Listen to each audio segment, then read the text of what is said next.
عمران خان اس وقت جیل میں کس حال میں ہیں اور 4 نومبر کے بعد جیل میں ان کی آواز کیوں سنائی نہیں دی؟ یہ سوال اس وقت سامنے آیا جب مذہبی اسکالر اور تجزیہ کار انجینئر محمد علی مرزا نے ایک اہم انکشاف کیا۔ انجینئر محمد علی مرزا، جو خود 103 دن جیل میں گزار کر آئے، نے بتایا کہ اڈیالہ جیل میں ان کے سیل اور عمران خان کے سیل کے درمیان صرف ایک دیوار کا فاصلہ تھا۔ 4 نومبر تک وہ اکثر عمران خان کی آواز سنا کرتے تھے، لیکن اس کے بعد اچانک آواز آنا بند ہو گئی۔ اس صورتحال نے کئی سوالات کو جنم دیا۔ کیا عمران خان کو اڈیالہ جیل سے کہیں اور منتقل کر دیا گیا، یا انہیں سیل سے باہر نکلنے کی اجازت نہیں دی جا رہی؟ ان سوالات کا جواب دیتے ہوئے انجینئر محمد علی مرزا نے بتایا کہ دونوں کی چکیوں کے درمیان ایک مشترکہ دیوار تھی اور وہ اکثر عمران خان کی گفتگو سنا کرتے تھے۔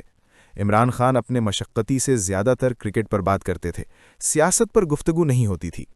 انہوں نے بتایا کہ عمران خان کو کرکٹ کی صورتحال کا علم بھی ہوتا تھا، کیونکہ ان کے پاس ٹی وی موجود تھا اور انہیں 2 اخبارات بھی باقاعدگی سے دیے جاتے تھے۔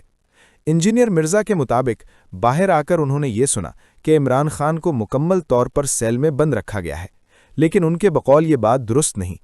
جیل کے قوانین کے مطابق ہر قیدی کو فجر کے بعد صبح 5 بجے سیل سے باہر نکالا جاتا ہے تاکہ حاضری مکمل کی جا سکے۔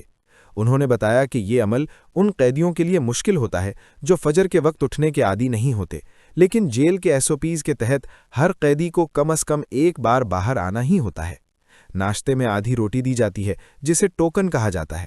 تاہم انجینئر مرزا کے مطابق عمران خان کو واقعی دیسی گھی فراہم کیا جاتا تھا۔ اکثر ان کے کھانے میں دیسی گھی کا تڑکا لگتا، جس کی خوشبو وہاں تک آ جاتی تھی۔ انہوں نے مزید بتایا کہ 4 نومبر کے بعد عمران خان دھوپ میں بیٹھنے کے لیے دوسری سمت چلے جایا کرتے تھے، جس کی وجہ سے ان کی آواز ان تک پہنچنا بند ہو گئی۔